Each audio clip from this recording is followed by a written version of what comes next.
sometimes like you can say like I'm trying to buy a building, and then I was like, okay, well let me start visualizing like, is this the right venue? You're getting it to write a book, right, in real time for you. It's like a book that doesn't exist. Like this one city per country is like this essay that I was writing. And so I started with this tweet, which is like kind of like a thesis. And then, I just say like add 3 to 4 uh, paragraphs to make the point compelling. So, this is the thing too, right? Sometimes it can't suggest examples. I'm like, okay, this rule doesn't actually generalize.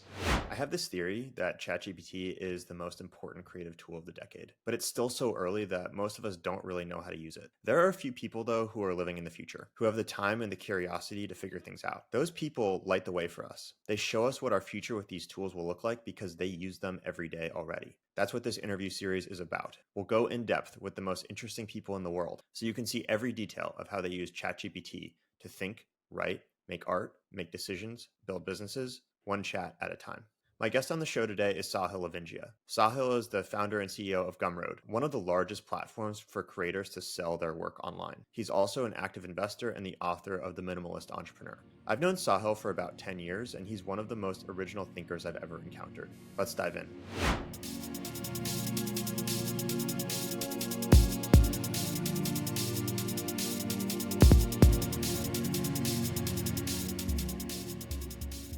Welcome, Sahil. Tell us like how you use ChatGPT. Yeah, I mean, I saw your tweet initially about how I think you had a poll about how often you use it on a daily basis, and I just looked at the app, which is primarily where I use ChatGPT, is through their app, which has gotten it sort of improves by leaps and bounds, like almost it feels like on a weekly basis. Um, and basically, I was using it like 3 or 4 times a day for different things, and I was just kind of like surprised by that. But I use it for, yeah, I use it for all sorts of things. I think of it like there's just no excuse for not like I there's this phrase that often comes up in conversation. I really notice it now, which is like I don't understand why. And I often hear this, right, where it's like someone will be talking about some thing and say, "Oh, I don't understand why like Democrats X, right, or like Republicans do this, or like I don't understand why like Elon like doesn't get like, or I don't want to get why like uh this." And I just find that like I just refuse, like that's no there's no excuse for not knowing why anymore, right? Like you can always ask. And so I find that like basically it increases, like one, I spend a lot less time on bad ideas. I think a lot of people, what they do is they have like a to-do list of like things that they want to do at some point. I don't have a to-do list. Like I don't have any. I mean, maybe I do. I could probably find something, but it's like one item long, and it's like right now it's probably says like buy a building. Like it's a very like uh, you know. Actually, yeah. Right now I don't even have that. Uh, just literally pick up some groceries from Costco, but it's one item. And the reason is basically because when I have an idea, I can very quickly invest, the equivalent of what would have taken like months of time to research, or weeks, and because I would have to sit down at a laptop and I would spend like like half a day like looking at like, and then I would have to do that 3 or 4 different times, and now I can sort of just like as I'm on the subway or going for a walk in Brooklyn or something, I can just ask it a bunch of stuff, right? Queue up like all of these sort of like serial research processes, and then often most of my ideas are terrible, right? So like the reason I don't have a to-do list is because I like don't have that many good ideas. But I think a lot of people like they sort of delude themselves into thinking they have like all of these things, and they're on the back burner, right? And they just have to figure out like how to make the time and this and this and like. But the truth is, like, if you actually examine the idea like at a pretty decent level, you realize it's actually not that good. So I think that is one of the most useful things about it, is it focuses your research on like what actually matters. Uh, I think I think a lot of people have like in their mind's eye a really good idea, right? An essay or a movie or something, but then when they like, the truth is like it's actually not that good. It just you think you can just like sort of like pretend that it's good when it's not in like a concrete form, right? It's like if it's a really good idea, like just write it. Like tell me the idea. Don't like tell me the log line for the movie. Like tell me the exact scenes in the movie, right? And I think ChatGPT, it allows you to ask these kinds of questions and basically get to a zero, or like, is this worth pursuing sort of more? And I think this drastically changes like a lot of like the like even investing, for example, like the bar that a founder can do so much research in a weekend, right? That like when they come to me, like for example, before now, like right now, for example, I'm thinking about buying a building in New York City, and it's a thought that I have. But the amount of sort of research that I can do, fact checking on lots, background checks on previous property owners, the history of usage for certain buildings, zoning requirements. I can visualize what it looks like, and it's just the like in the sort of pitch deck that I would be able to create to to raise, let's say, any amount of money to do this. Like the bar for what that needs to be now is like it's literally like before, like 3 years ago it would be like, and I still get these, by the way, because you go to LoopNet and you can find like the pitches for these buildings, right? And it's just like 7 photos taken with like a Canon and some text, and there's just no. And I think the you won't see the impact in a lot of things, but I think in the top 1%, right? The top 1% of movies, the top 1% of hotels that get built, like the top 1% of all products will be so much more thought through. So anyway, that was kind of a rant, but that I think is like a huge one. Is I just find that like the research, like I just don't have to. I don't have to pretend that like I have like 50 ideas and I need to do them. I can focus on like, okay, I have Gumroad, it has product market fit. That's really hard. I'm I'd rather double down on the things that work. So I think that's been really helpful. So what I'm hearing, I think so far is um, it's a tool for you when you have a random interesting idea that you get really excited about to kind of go deeper on it to, I guess, filter out ideas that are actually not worth your time or are bad. And then also like when you have something that you're pursuing seriously, like buying a building, it raises the level of quality of research and I guess output that you can create because it puts all the things that you might need at your fingertips. Is that a good summary of what it does for you? Yeah, I think a lot of doing projects out like that have an impact in the real world are like they require having a lot of conversations with people. And so if you can like bring such a better level of conversation to your first meeting with like a real estate developer, and then your second meeting with a construction manager, and your third meeting with a general contractor, like at each level, you're having a conversation with them. You're learning a lot of things that you got wrong, basically, right? And imagine if like you didn't get those things wrong. You actually brought them like a better plan in the first place. They would still tell you a bunch of things you got wrong. They would be different, better, more nuanced things, right? And so I think that also I think is like sort of a value. Is like I can show up to a meeting and people are like, how do you know so much about architecture?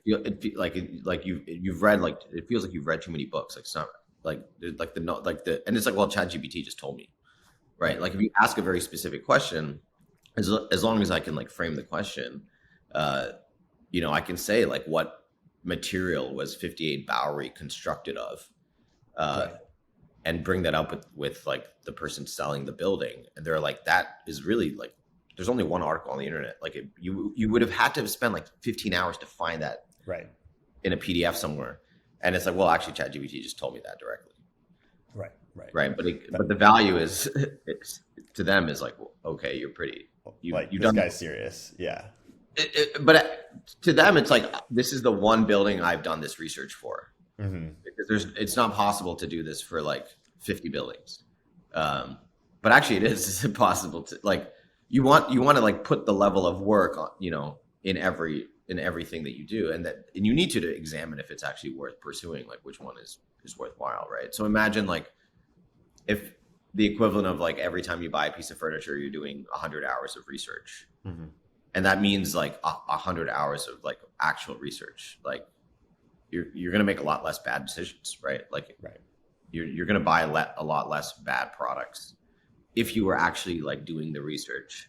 Um, yeah, and I think that kind of like can extrapolate, right? Like imagine like there like right now, I don't think there's a YouTuber who says like I do 100 to 1,000 hours of research every time I buy like a chair or something. but that could be possible. Like I think the types of content that you will be able to make, because a lot of this like humans won't actually do, but someone will do it, right? So you can still benefit from like a lot of the value of like a better movie without having made the movie yourself, right? Right. Um, yeah. Well, yeah, I think this is really cool. I think for the building example is one that I'm really interested in. Like, take us through some specific chats that you've had so we can see how you're doing it. So it looks like you started on this DALL-E one. We can start there, or if you have other chats you think are better to start with, like I want to know, okay, what was in your head where you're like, oh, this is a great ChatGPT thing, and then what was your first message, and what was the outcome of the chat? Yeah, I mean, so I think of it like if you think about high risk investing generally as you make 1,000 bets, and one of those is going to be your 1,000x return, ideally 10,000x return or something. Everything else Yeah. goes to zero. You have like a 10x founder, right? Like that's sort of like the model is this like power law returns. So I think similarly with investing in like a building in New York City, for example, is that let's say there's 1,000 buildings you could potentially buy that will be listed and on the market within some constraints in the next 3 years. One of them is the building, right? And everything Right. else is not. And so I think a lot of it is just doing stuff like just narrowing down. Like for example, I really believe strongly in the concept of like network effects, uh, and investing in network effects, doubling down on the ones that you have, how hard they are to actually find, Hmm. uh, and so things like asking like what roads actually started to exist first in downtown Brooklyn, right? Like Mm-hmm. my guess is that like the first roads are still the most popular roads. Like the network effect just keeps building, even though people may forget. Uh, like basically, for example, like the first road in New York City is basically uh, Broadway. Like Hmm. Broadway and Bowery are the same road, uh, but that's like before basically the Indians like had that footpath that went basically through the center of Manhattan, um, at a diagonal, right? Hmm. So anyway, fun fact, but it's being able to like actually ask and learn about all of these things, without having to like traditionally I would go buy I would get a recommendation from somebody about like a 400-page Kindle book, Yeah. and I would have to go read that. And now I can just like ask it these questions, right? How did you start that chat? History of downtown Brooklyn. Okay, got it. So you're sort of thinking to yourself, okay, I'm interested in downtown Brooklyn as an area I might want to buy. Mhm. But before I do that, I really care about the history. I want to know which roads came first. I want to understand that because the past influences the present so strongly. But rather than like having to go read like a gigantic book or like do like a ton of Googling, you type a couple things into ChatGPT here and it gives you mostly what you want. Exactly. And I think here, it gave me this like very like Wikipedia-esque thing. Yeah. I realized like, no, what I really want is the origin, like the Mm, real formation event of like the region. And so you can modify it's kind of like you're getting it to write a book, yeah. right, in real time for you. It's like a book that doesn't exist. Yeah. But ideally, if you know if you're starting to narrow down like what problem you're actually really trying to solve, you can like get Hmm. the perfect book written for you. Yeah. Like this could have been much more specific if I was like, by the way, the reason here is to like buy a building, and so like focus on interesting structures that were the first structures that were built or something, Right. right? And then it would have focused on like, well, the steam ferry service like probably had a building associated with it, right? Right. Right. And I mean, Well, you I could think even you're do also doing something that I think is really kind of important, which is like that I think a lot of people miss is it gave you an answer originally that you didn't like that much, and um, and you just told it go again, right? And I think a lot of people just give up after their first answer rather than refining and being like, hey, like do it again in this specific way. I think that's really valuable.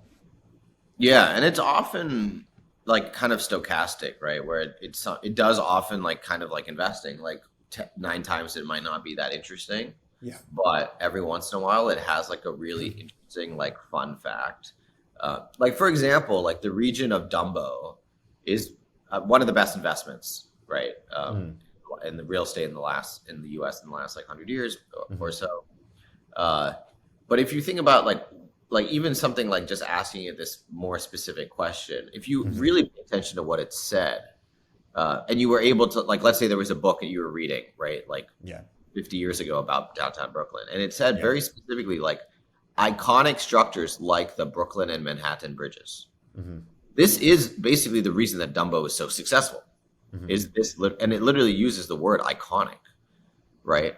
So if I was even like it's like the answer is to making 1,000x return investment is there. You just have to kind of see it and ask the right Mhm. question and pull it out. And I think like being able to write better and better prompts like this, Yeah. like I'm basically like, and sometimes it's funny. Like Sam Altman, I think he had an interview, and he said someone asked him like, "How's OpenAI going to make money?" Yeah. And he basically said as a joke, I think, um, we're just going to ask the AI like what Yeah. to make money. It'll tell us like the best way to Right. make a lot of money, and we'll just do that, right? Like, Yeah. uh, but it's sometimes like you can say like I'm trying to buy a building. Like sometimes people don't even vocalize what they're actually trying to do. But if you just say like buy a building in UC and finding network effects that may have kickstarted decades ago, and it just yeah, you start to learn like how to sort of focus the Kona vision of the Yeah. AI I'm on curious, like it even sound stuff like this. yeah, it's I guess it sounds to me like once one of the things you're showing us is once you have a thesis, it helps you do the research to like support or find opportunities based on that thesis. Hmm. Um, but I'm also kind of curious the extent to which it's helped you identify or refine a thesis. Like you have this, okay, there's 1 in 1,000 buildings. Um, I want to buy a building based on sort of the network effect of how the area was established. Did Yeah, ChatGPT play a role in that, or where did that come from?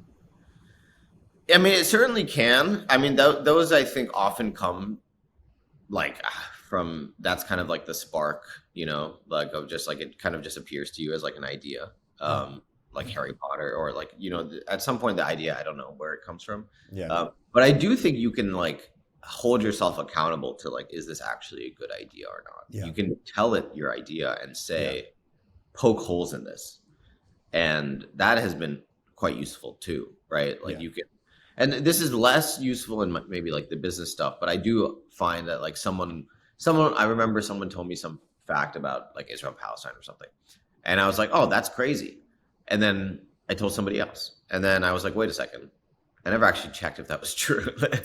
I just thought it was like an interesting fact, Yeah. like the interestingness was why I was sharing it, but then I was also like as part of that sharing like some numbers or whatever. Yeah. Uh, and then I like looked into it, and it was like I wasn't able to find that it was actually true.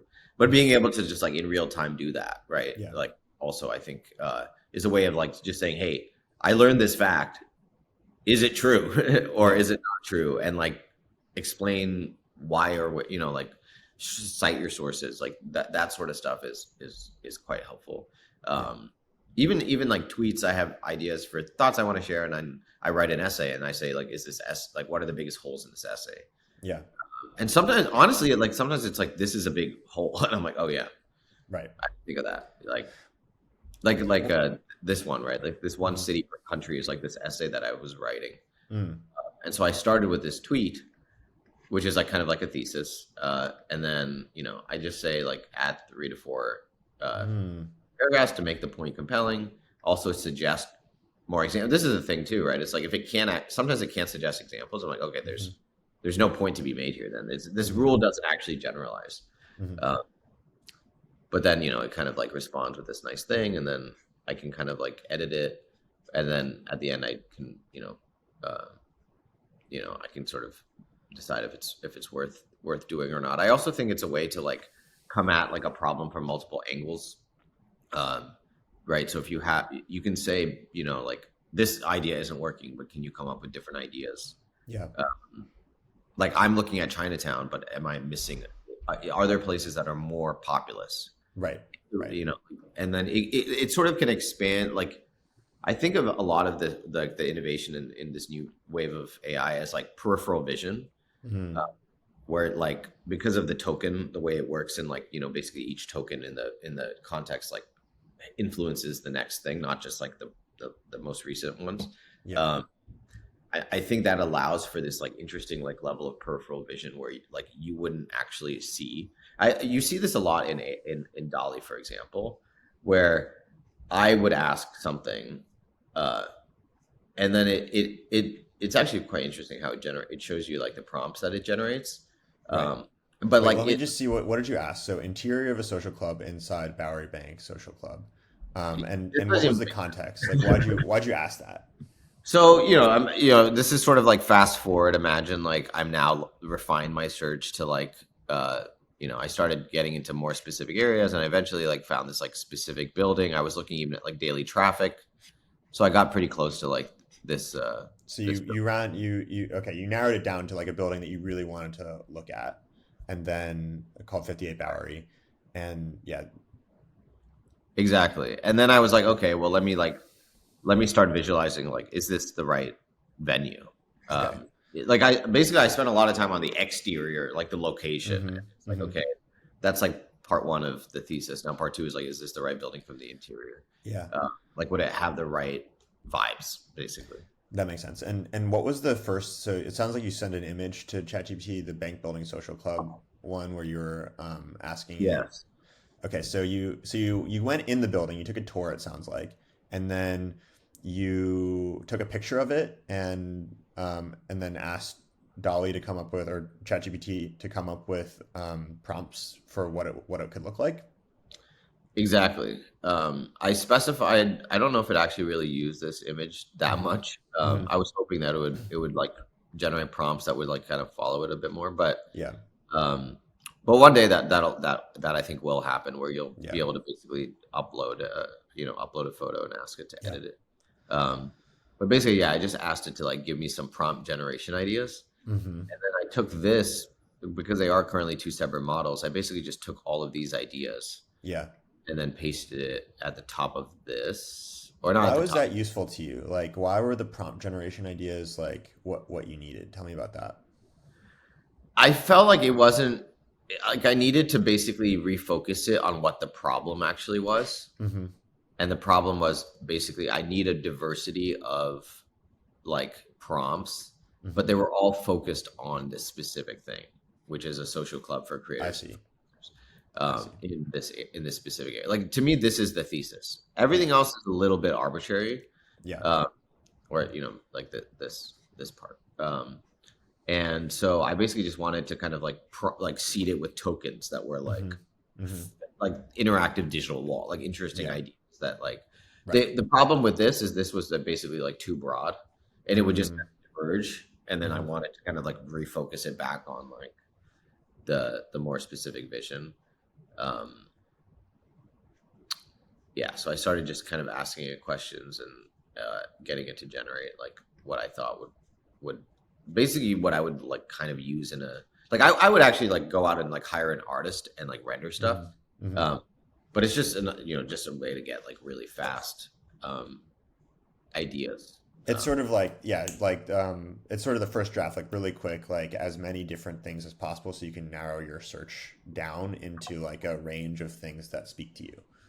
Yeah, and I think it helps. It aids in if you need to communicate with another human being and you can't Yeah. like project.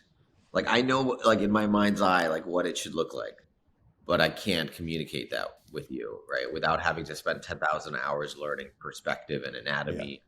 Yeah. Like which I do. Like I've spent thousands of hours learning to draw, and like Right. my goal is to like I would like to be able to do that too, but it's Yeah. just like life's too short. Yeah, to kind And of. where did you get to like at the end of this? Like where did you end up with it? What did it give you that you didn't have before?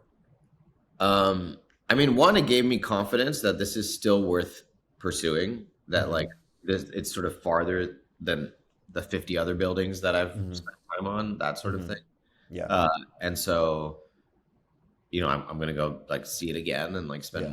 more like basically I'm gonna uh my next step is I'm going to get the basically model. I have the floor plans, so basically model the building in 3D and basically design, you know, like build basically design this whatever this ends up looking like Mm-hmm. Mm-hmm. in 3D space. Because I think the thing that currently AI, like the leap it cannot make, is these aren't bound by reality in any way, right? Right. There's no 3D.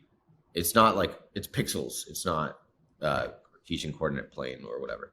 That's not the right thing, but it's not X, Z, Y, right?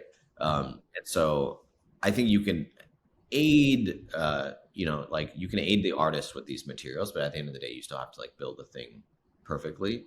I Right. think of it like it can't actually write the code for you, Yeah. right? Like at the end of the day, it's not going to actually write the code for you. It can kind of give you like the rough like thumbnail of the Yeah. code.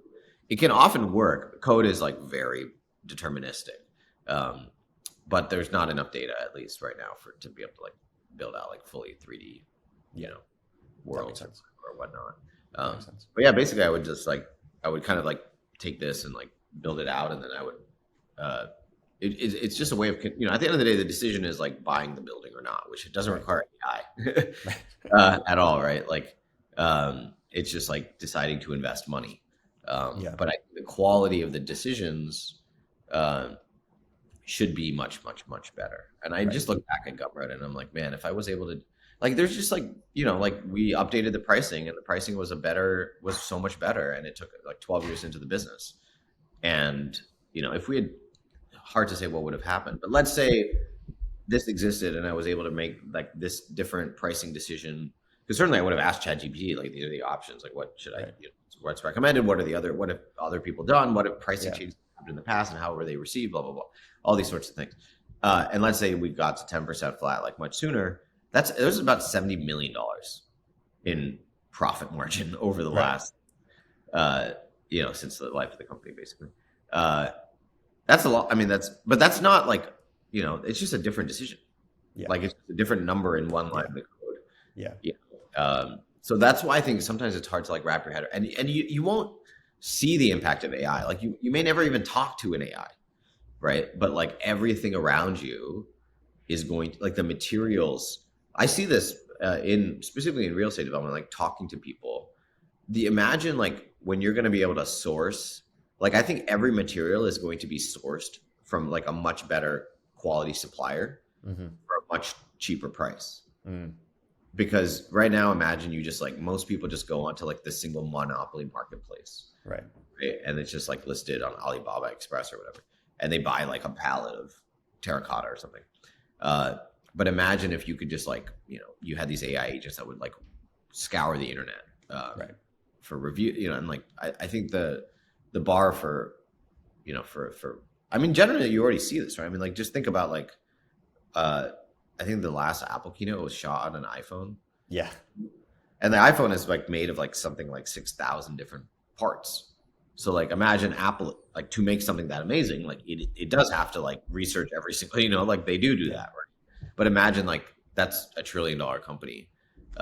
If like your Joe Schmo coffee shop could make like 10x, 100x better supplier decisions on the chairs that you sit in, on the upholstery, on the coffee, on the person making like the coffee pots. Yeah. And I do, yeah. I don't know. I walk around and like besides the news, like life does seem to be pretty nice, like pretty awesome. So I think this is happening, but I think also the inertia of the existing system is also mega massive. So Yeah. Yeah.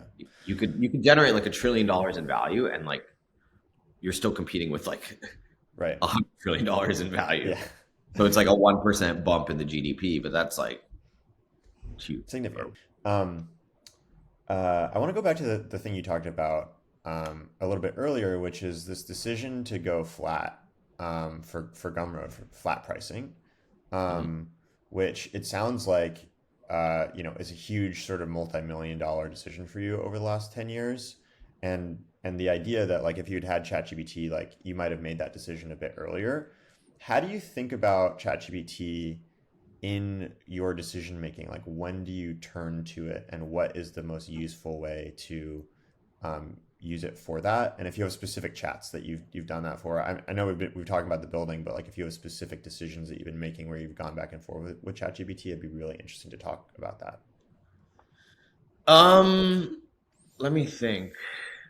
I mean, it's just like a constant hum of stuff, that I Yeah. ask for. If I'm like deciding where to eat, I might Yeah. like ask French toast place, right? Or like if I'm fact checking something, I might ask it something. If I'm looking for something to do on the weekend, if I'm looking for like, people to like network with in New York, Hmm. so like all sorts of like small things. I mean, I don't think there's any.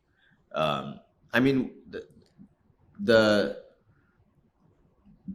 yeah. I mean, I do think that there is like it's not super useful. I think for Gumroad because like the roadmap now is like there's so much in my head Hmm. that like typing it out to tell ChatGPT Yeah. like give it the context. It's just not worth it. So I think it's much better at like Yeah. uh, new stuff. Um, so yeah, I think it's mostly helpful like for stuff that I'm thinking about, not stuff Yeah. that I'm already doing. I see. Um, yeah, that's my guess. Okay. Um, That makes sense. I do use it in the Gumroad context. I do think it ends up replacing a lot of like I think one reason bad decisions are made is that you have a lot of people making the decision. Right. So like the decision making kind of gets it's sort of like the designer makes the design decisions, the engineer makes the engineering decision, and the car looks stupid. Like Yeah. it just like it has to be kind of this collective thing. And I think you I, like this sort of empowers every single person to be like the PM, for example. Yeah. Like so the decisions ideally, for example, the designer would often prior like we're building flex outs, this like weird equity dividend complicated thing. And before people would have to hammer me with like how does equity work, stock options, 409A, exercise, Yeah. strike rate, like all of these things. And that's every single person to explain it as to get it as like as a customer of the product, but then also like if you're imagine you're designing it, right? Hmm. You have all these questions too. And now you can just ask ChatGPT and it'll just Yeah. tell you. And so I think the quality of the decision, not just by the CEO of the company, but by everybody, helps a lot. It also means you need less people. So the pricing decision, I think, for example, the more people you're gonna have people who are like emotional and like defend like oh no, it's too expensive, and like at the end of the day, some decisions are hard to make.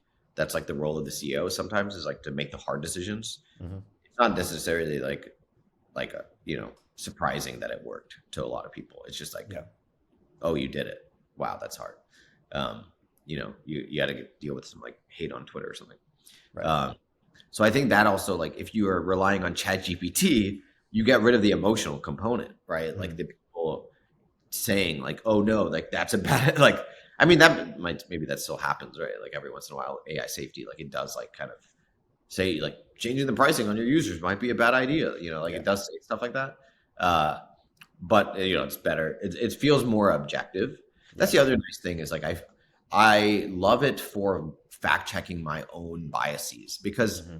it like will tell me like it'll like for example if I say like uh I have like some mental model in my head but I always use like one example, right?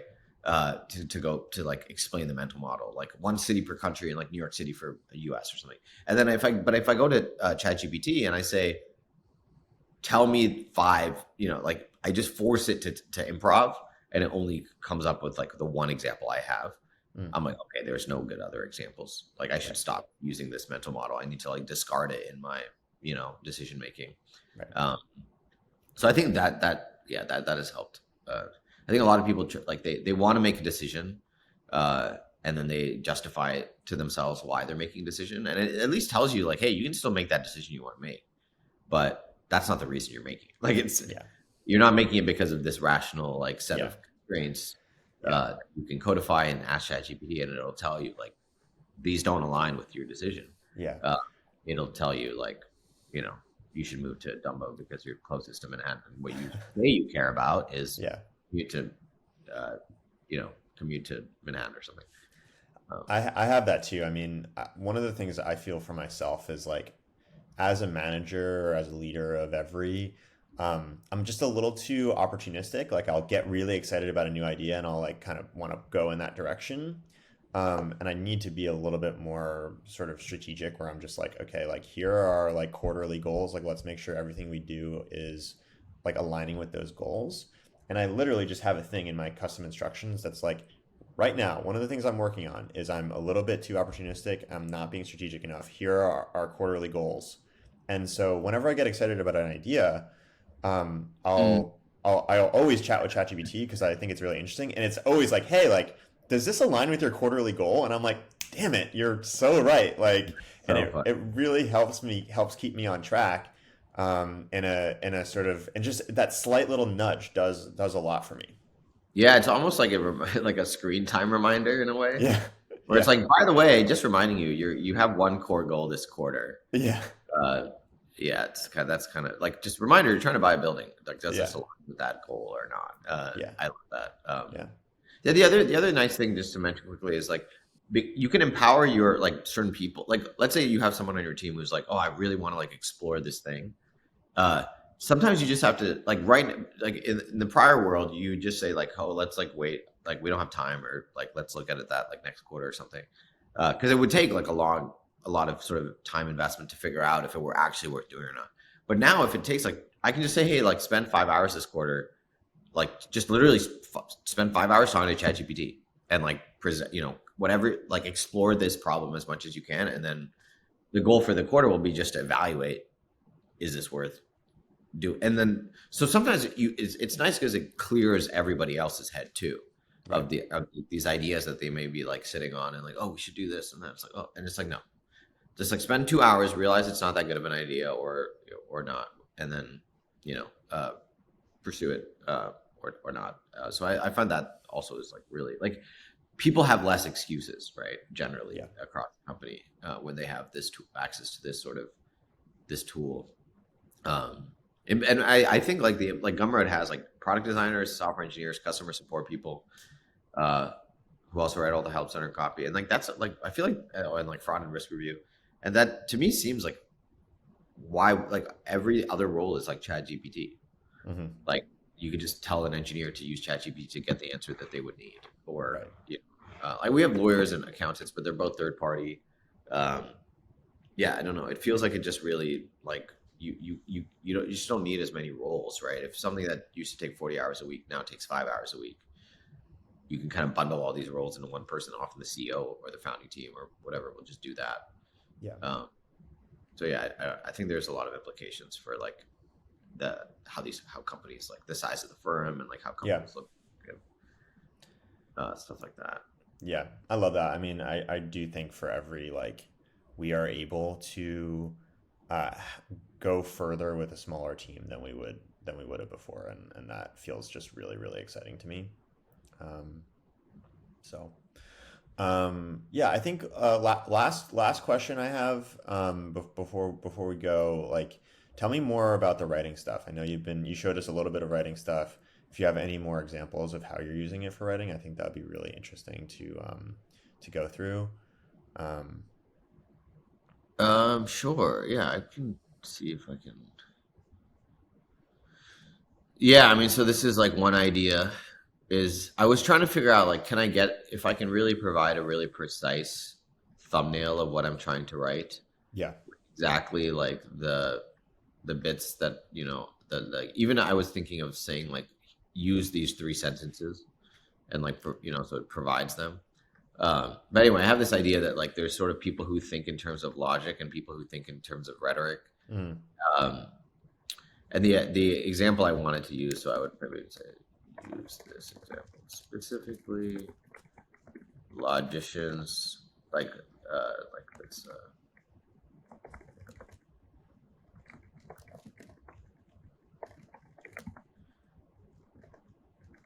Uh,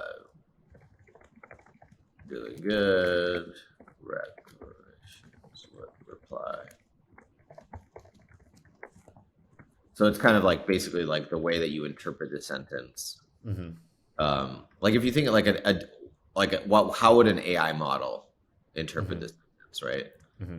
Like someone who's like really logic based would be like, okay, clearly this is just like some weird thing. Yeah. But you know, I don't know, someone who's like maybe a little bit more like caught up in the thing would be like, what the hell? Like, something Yeah. like that. So anyway, this is like I think a good example, and I think it wrote something. It's funny because the format of Twitter has changed so much that it hasn't learned some stuff here. But Hmm. and then I was like turning it into a pithy essay, like no, I write, but I attempted it. And so this is just an example of like, is one better than the other? Trying to have a conversation with it. Yeah. To So you try have to a little concept and you're sort of using this to help you refine and pull out like different ways to talk about the concept. exactly Yeah. like just trying to sort of spark like basically I'm trying to figure out, are there like 3 or 4 interesting little bits, Yeah. right, that demand like a little mini post on X instead of just like a single tweet. Right. uh, often like specific examples are like really what I'm looking for, because Yeah. I find that like, it's kind of like I think of it like listening to like a really good Kanye West song. Like to me, Hmm. like he's like good at making music, but what's really interesting to me is how like he finds like crazy samples, Yeah. um, and like he just kind of highlights them. And so I think of it similarly. Like I'm like trying to use ChatGPT to be like, can I find a really good example that Hmm. explains this topic? That like, it's kind of like you read a book and everyone cites like the same examples for stuff. It's just like in the zeitgeist, like, oh yeah, 10,000 hours. Like the example is like, Yeah. uh, I don't know, whatever it would be. But yeah. Anyway, trying to find like the thing that people cite, actually, like that becomes the thing people cite. Yeah. Uh, so yeah. Anyway, this is like what it would.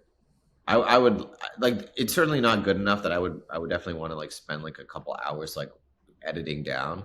But Right. my style of writing is really simple, which is like I just edit down words. Like I just Right. have a thing that's kind of like contains all of the ideas I want, and then I just spend like 2 hours like, do I need this word? Do I need this word? And like Right. eventually it gets down to something small, and then and so like the ideas may already all be here. And then it's just a question of like, you know trying to, and I wonder even if like you could say something like read the above with 90% of the words, and like kind of recurse this, Right. like keep asking it until it has like as Fewer few words things. Yeah. as you're looking for. It's It probably sounds not like, yeah. that.